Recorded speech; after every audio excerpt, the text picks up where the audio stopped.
Welcome to my YouTube channel guys.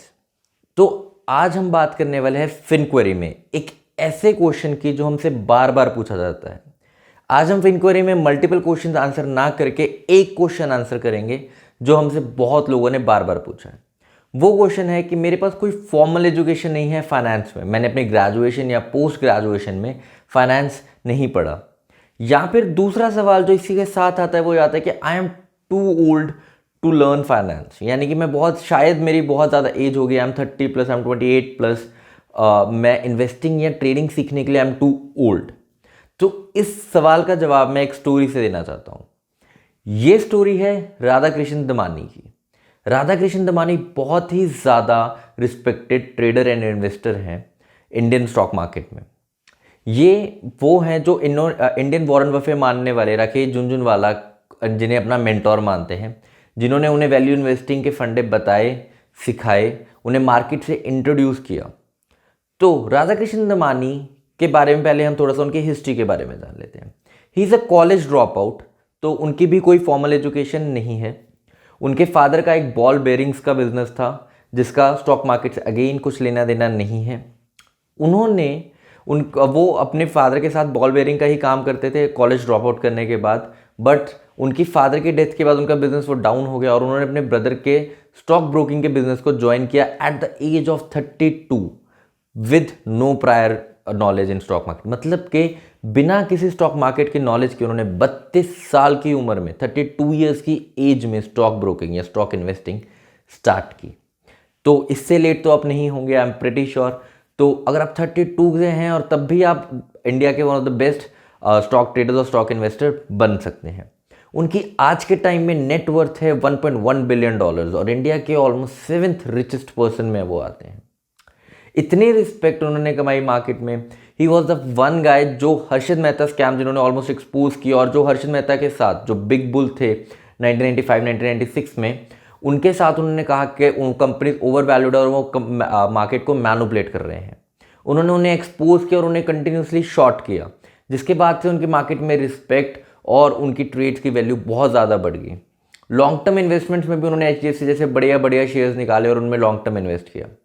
2001 के बाद वो रिटेल के बिजनेसेस में आ गए और उन्होंने डीमार्ट जैसी बढ़िया कंपनी बनाई जो कि इंडिया का आज के टाइम में one of the leading retail houses है। तो उन्होंने वॉलमार्ट के कॉन्सेप्ट को इंडिया में डुप्लीकेट किया और डीमार्ट जैसी सक्सेसफुल कंपनी बनी। तो ये स्टोरी मेरा बताने का मकसद क्या था कि राधा कृष्ण दमानी अगर बिना किसी फॉर्मल एजुकेशन के इतने बढ़िया स्टॉक इन्वेस्टिंग कर सकते हैं, या फिर अब वो इतनी लेट स्टार्ट कर भी स्टॉक इन्वेस्टिंग अगर इतनी बढ़िया कर सकते हैं, तो स्टॉक इन्वेस्टिंग में चाहिए क्या? स्टॉक इन्वेस्टिंग में सिंपल सी बात चाहिए। आप ये बात समझिए कि स्टॉक इन्वेस्टिंग अगर मैं लॉन्ग टर्म की बात करूं तो वो है क्या? वो एक कंपनी खरीदने जैसा है। अगर मुझे सपोजिटली कपड़ों का व्यापार आता है और मैं कपड़ों का व्यापार शुरू कर लेता हूँ, तो उसमें फाइनेंस की नॉलेज हो ना हो, मुझे व्यापार आना चाहिए, मुझे बिजनेस करना आना चाहिए। अगर आपको भी लगता है कि आपको कोई बिजनेस समझ आता है और आपको लगता है कि ये कंपनी ग्रो करने वाली है, तो आप उसमें हिस्सेदारी ले सकते हैं और उसे हिस्सेदारी को हम शेयर बोल देते हैं। तो ये कुछ बहुत कॉम्प्लिकेटेड मैथ्स नहीं है। आपको अगर कोई भी बिजनेस समझ आता है तो उसकी P&L स्टेटमेंट और बाकी प्रॉफिट लॉस स्टेटमेंट और बैलेंस शीट तो आपको कोई भी स्टडी करके दे देगा। सबसे मुश्किल बात होता है उसके प्रमोटर्स की साइकोलॉजी को समझना और उस बिजनेस को समझना।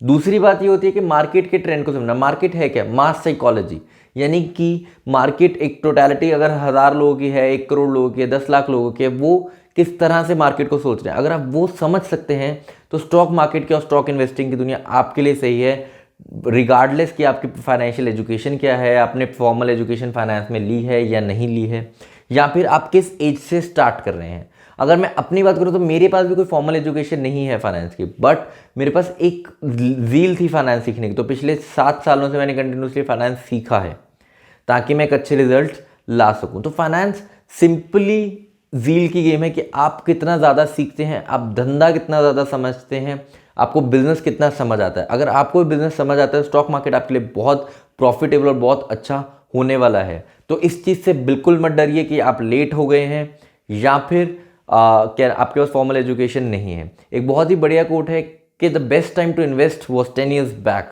The second best time is now. तो it's never too late to start.